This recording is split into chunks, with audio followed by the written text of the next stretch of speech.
Një aeroplan luftarak stërvitor u rrëzua në rajonin e Moskës të Rusisë më 23 korrik, raportoi Agjencia Shtetërore Ruse e Lajmeve TASS, duke cituar Ministrinë e Mbrojtjes.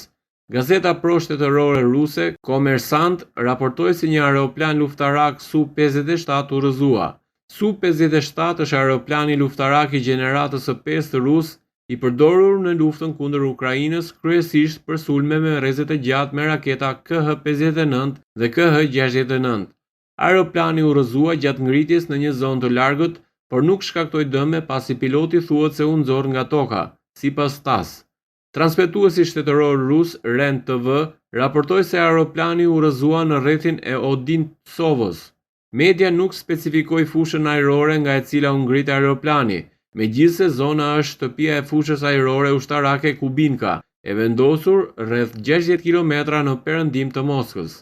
Kanali rus i pavarur Telegram Astra raportoi se gjeolokacioni i fotografive të dëshmitarëve okular nga vendi i rrëzimit ndihmoi në identifikimin e vendodhjes si një zonë pranë fshatrave Lutsino dhe Shikhovo, afërsisht 6 deri në 7 kilometra nga qendra e Zvenigorod. Kanali i Ukrainës i Telegram Supernova Plus gjithashtu publikoi pamje që tregonin tym dhe zjarr në vendin e rrëzimit. Su-57 është një nga avionet luftarak më të përparuar dhe më të shtrenjtë në forcat ajrore ruse.